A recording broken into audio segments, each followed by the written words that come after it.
folks, it's Marie from Underground Crafter, and I'm so excited to be with you here today.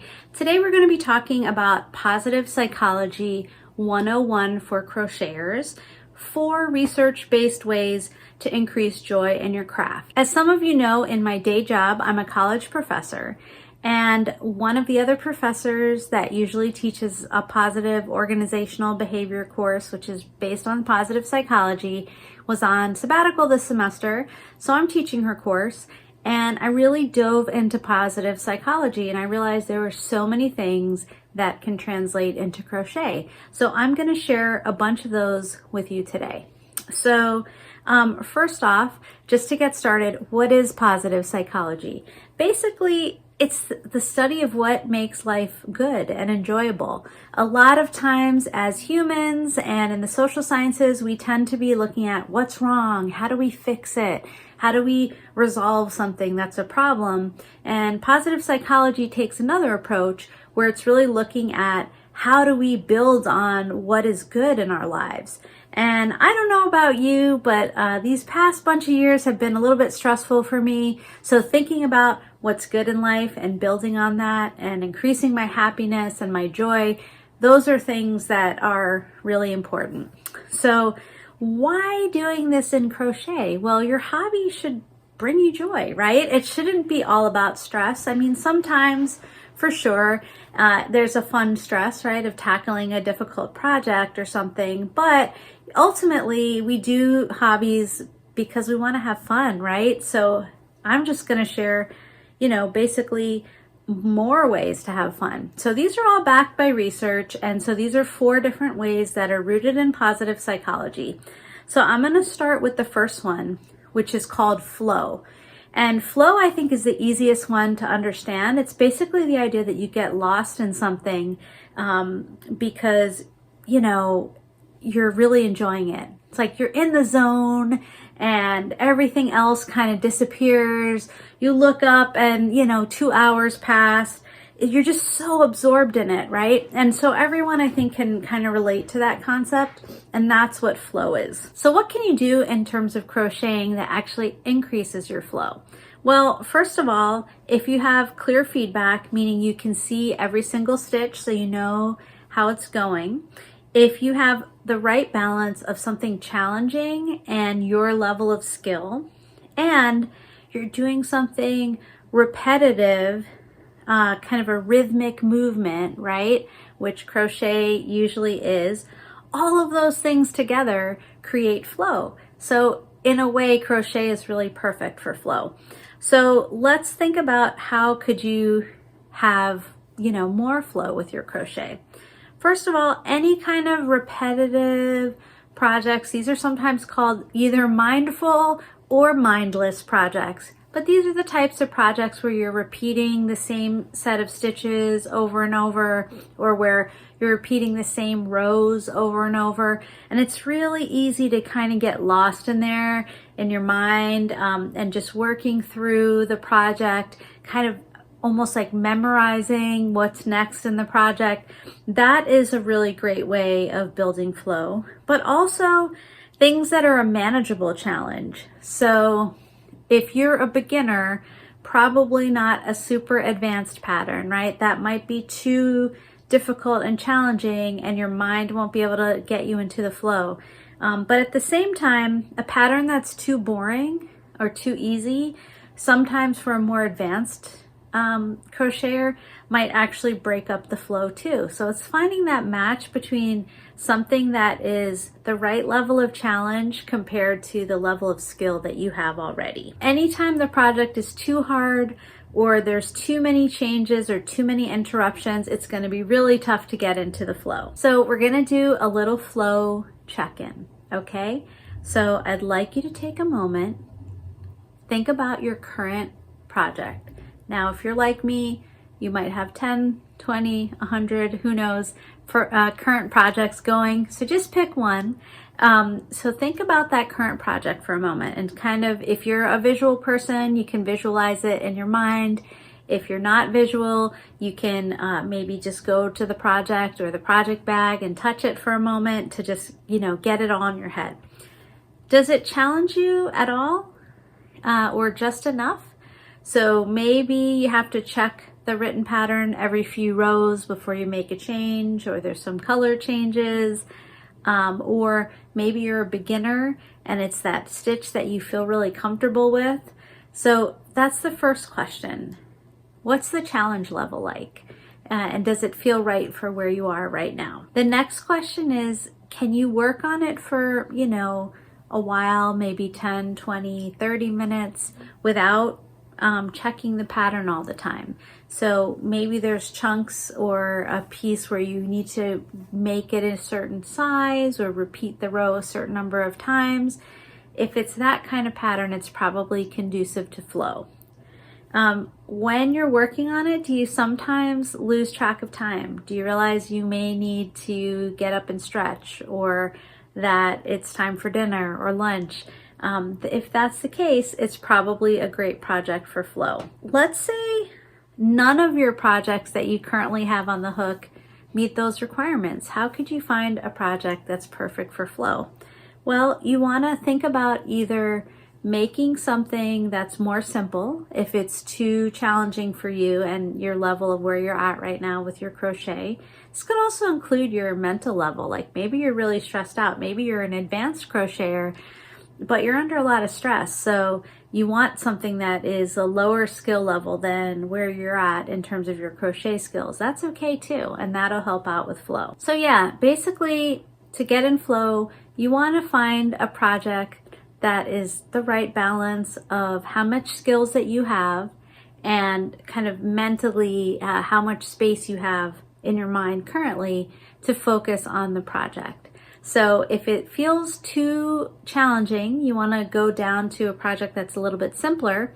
And on the other hand, if you're more advanced crocheter, you may want to actually move up to a project that's a little bit more challenging, because it might be easier for you to get into flow with that. So that's the first flow tip. Basically, finding a project that matches your skill level and your challenge needs at any particular time. So that's flow. Now we're going to talk about the 3 needs that everybody has and how we can find that in crochet. So research has shown that there's 3 really important psychological needs that humans need to thrive. The first one is autonomy, which is having choice or control over yourself. The second one is competence, which is feeling capable and also being able to grow your skills. And the third one is relatedness, which is basically connection and a feeling of belonging. So crochet is perfect actually for all of those 3 things. So let's talk about how.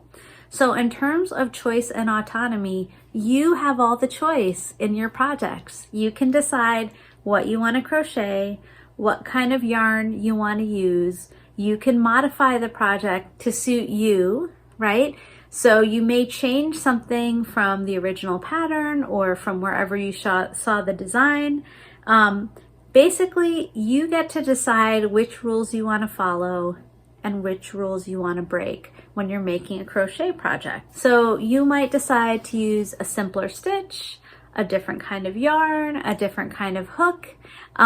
All of those are choices that you can make. Now, I should be totally honest with you, as a pattern designer, sometimes you make choices and the project isn't going to look exactly like what the designer intended. So if you choose a thicker yarn or a thinner yarn, or you change the stitch pattern and it's a taller stitch or a shorter stitch, all of those things are going to affect what the final project looks like. But sometimes it's about the process more than it is about the final outcome, right? So you do have that control, and you should feel comfortable to make the choices that make sense for you in terms of your projects. So that's the first one, autonomy and choice. The second one is competence and growth. So if you are already crocheting, you have a skill right there, right? You've learned how to crochet. But related to that, sometimes you need more challenging things. You need to learn something else or a new technique. So there's so many different ways of crocheting, right? We have our kind of standard crochet, there's Tunisian crochet, tapestry crochet, filet crochet, interlocking crochet, mosaic crochet. There's so many different approaches. I didn't even name all of them. Broomstick lace, hairpin lace, right? lots and lots of different ways that you can crochet in terms of techniques. So learning different techniques can give you a sense of achievement, right? So can finishing projects. So it doesn't have to be that you're getting more and more skilled.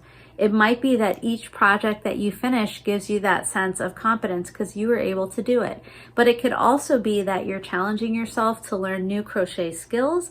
And as you level up on each skill, that's another way that you feel competence. Related to competence and growth is also problem solving. So who has not had a crochet project that was just something went wrong? Maybe you looked away from the pattern and you got distracted and you started up on a different row. Or maybe the yarn had too many knots in it, right? Or maybe you ran out of yarn. We've all lost that game of yarn chicken, right? So that troubleshooting and deciding what is it that I'm gonna do to fix this so that I can finish my project, that actually also helps build your competence because it's like you can solve this. So that is the competence and growth part. So now the third thing that all people need is relatedness and connectedness. Humans are social animals, so we need to be part of a community. We need to feel like we belong.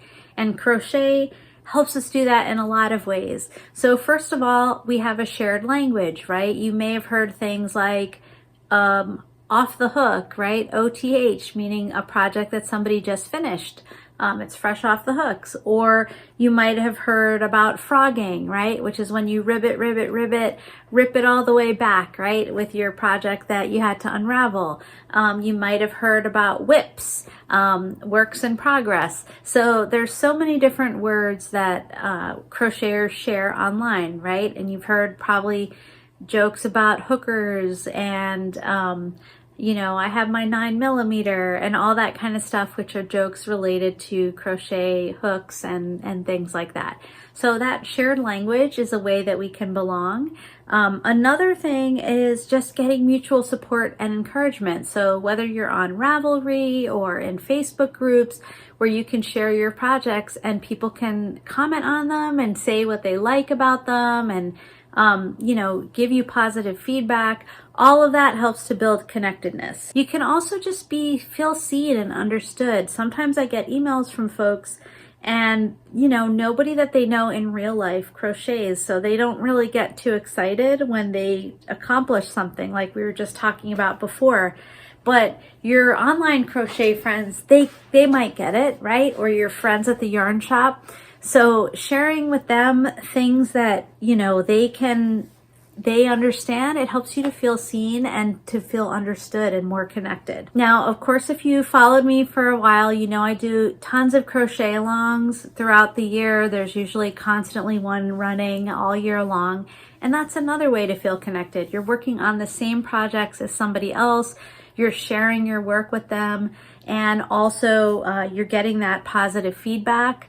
Another way is teaching people, right? So you don't have to be a professional crochet teacher. You might teach someone in your family to crochet, or you might do volunteering, right? You might go to a nursing home or hospital and crochet with people there. That helps you build community as well. There's also things like crocheting for charity that can help you feel really connected, right? So I know that I crochet a lot, obviously, when I design patterns. And I can't give them all as gifts to family members. I just, how many hats? I only have so many heads in my family, right? But I donate them locally to an organization that distributes them through a food kitchen. And so I get to feel connected to my own local community also, because my crocheting does something that helps connect me to my neighbors that may need warm weather clothing. In the Northeast, it's a must. So that's something that I can also feel connected locally. And those of you that crochet for charity, you probably know what I'm talking about. So we're going to take a quick 30-second break to do a 3 needs audit right now. Okay. So first of all, what are you getting the least from crochet right now? So choice, competence, or community. So if it's a lack of choice, think about making a project with no pattern at all. Just pick a stitch that you like and just a yarn that you like and just let it take you where it does. You may end up ripping it out, you may end up loving it, right? But that will be your choice. What if you feel like you're not developing enough competence or you don't feel that need for growth? Pick a new technique that you want to learn this month. Search for it on YouTube, find a tutorial and dive right in, give it a try.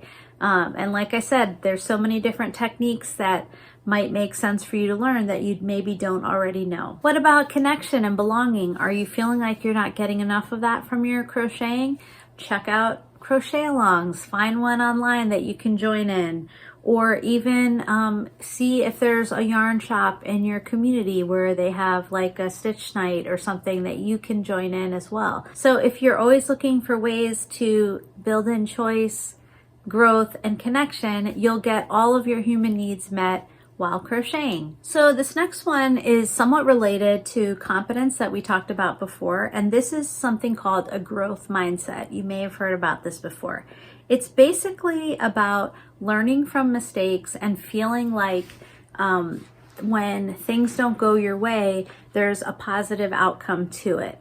So for example, if you have what's called a fixed mindset, it's things like, I'm bad at color work because one time you did this color work pattern and it didn't turn out right. But if you have a growth mindset, your way of approaching it is more like, I haven't mastered color work yet. So you kind of understand that you are capable of developing more skills with practice and by learning. So that's a growth mindset. So thinking about how do you apply that to crochet, the first thing is reframing mistakes that you make. So instead of saying, oh, I failed at this, I'm not good at this, I suck at this, think about it as a learning opportunity, right? So anytime you have to pull back a project, it's a second chance or a third chance or a fourth chance to try that skill and build on it. Anytime you have another type of problem, it gives you information. So maybe you tried to make a garment and then you realize your gauge was off and it's too big or too small. That gives you information, right, for the next time that you should always check your gauge first when you're making garments. Or you realize that some patterns you need to go back to watching a video about it along with reading the pattern, or that a certain yarn is harder for you to see, so it's not a project you can work on at night. So when you think about kind of what's the bit of information that I can take from this thing that didn't work out so that next time it'll come out better, that's part of developing your growth mindset, and you can do that all the time with crochet. So we're going to do a little exercise to help build our growth mindset for crochet. So I want you to think of something that you are currently unable to do in crochet. Could be a type of technique, could be a type of project, something that you can't do but you want to do. Okay, so maybe you've been seeing some really cute mosaic crochet projects on Instagram, but you know that it hasn't worked for you in the past, or maybe you've always aspired to make your own crochet dress, but you've been a little intimidated to try. So think about that in your mind, that crochet technique, skill, or project type that you have not mastered at this point in your life. What I'd like you to do is change the way you're thinking about it. So instead of saying, I can't make garments, let's say, you're just going to throw on the word yet. I can't make garments yet. I don't know Tunisian crochet yet. Okay, so that's the first step, adding the yet. But now we're going to take a little further. What is one thing you could do to get you closer to that yet? Could you take a class, either locally or online? Could you ask a question in a crochet group on Ravelry or on Facebook? Can you get a book or buy a pattern or find a tutorial that might give you the skills that you need? So basically, everybody has to learn things. Even folks that you see showing those gorgeous projects online, they were beginners once too, right? So you can get there also.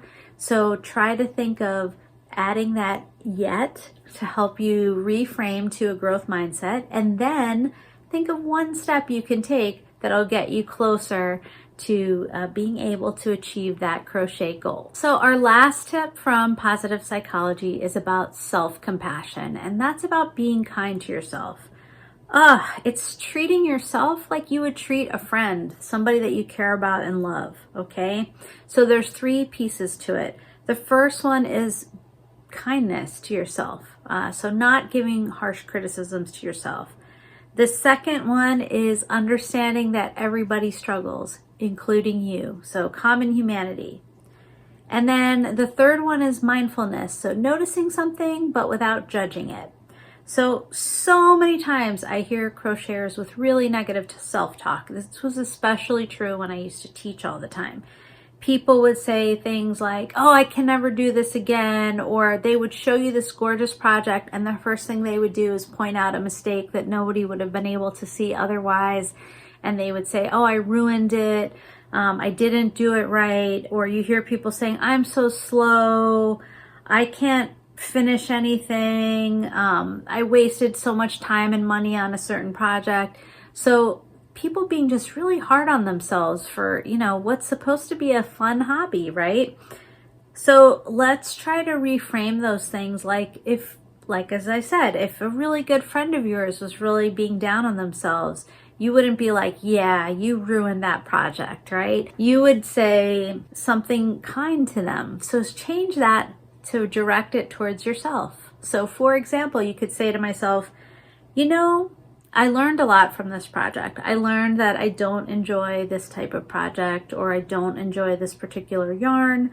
And that's good information for me to have in the future. Or you can say, everybody has their own pace. Mine is slower than some other people, but I really enjoy the process, right? Or you can say things like, this project didn't turn out as I planned. I can try again. Or kind of like the first one, I don't want to try again. It turns out I don't like this kind of project, right? Either way. And then you can also say things like, I have a lot of projects working because I like that. At different moods, I want to try different projects, rather than sort of beating yourself up like, oh, I didn't finish anything yet. So let's do another exercise.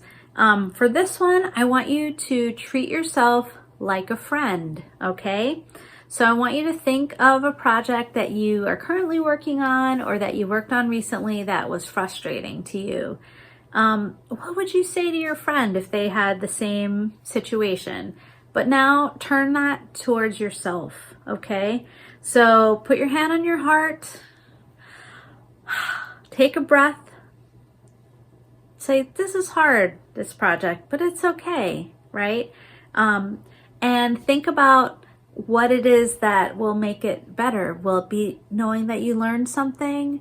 Will it be understanding that your pace is different than other people? Will it be that it's okay that you're crocheting different than other folks, right? And just do that little bit of self-care for yourself, so that you can feel like a friend came to you and was nice to you. And the friend is you about yourself. Okay, so I hope you have enjoyed this kind of overview of the 4 different approaches from positive psychology and how they apply to crochet. So first we talked about flow, which is kind of getting into the zone with your project. And usually the best way to do that is to match your desired level of challenge and skill to what's the pattern or the project is about. The second one was the 3 human needs, right? Of choice, of growth, and of connection.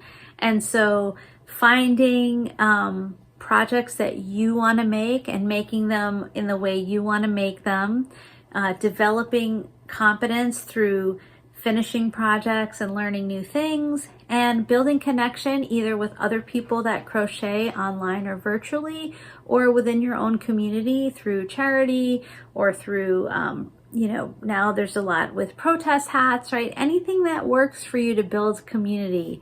And then the third one was the growth mindset. So reframing things that didn't go the way you wanted to, instead of saying it's about you and you can't learn and you messed up, changing it to think about you're not as good at this yet, and finding what are the paths or the options or the things you need to do to get better at it, because you can learn and you can grow and you can develop, and that's the growth mindset. And then the last one was self-compassion, treating yourself kindly, just like you would treat a friend that you care about, and not sort of beating yourself up for your, supposedly imperfect crochet. Those are 4 things, and for some of us, we're already doing all 4 of those things, and yay, it's so easy peasy. But for a lot of us, even one of those things is really challenging. So that's what I'd like to invite you to do. Pick one to focus on in the next week. Either finding a project that flows, either trying to fulfill your human needs of choice and growth and connection, building a growth mindset, or treating yourself with self-compassion. Pick one of those things for the next week and focus on it. And I guarantee it's going to build the amount of joy you feel in your crochet. I hope you enjoyed Positive Psychology 101 for Crocheters.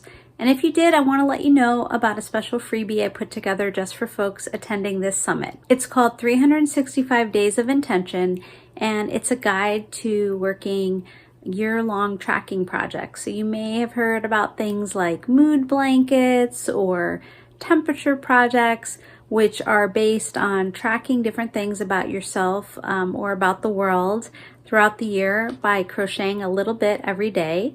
And so I'm going to share in that guide a lot of tips from Positive Psychology for staying on track throughout the year, as well as some helpful patterns that are free that you can check out that would be great for a tracking project.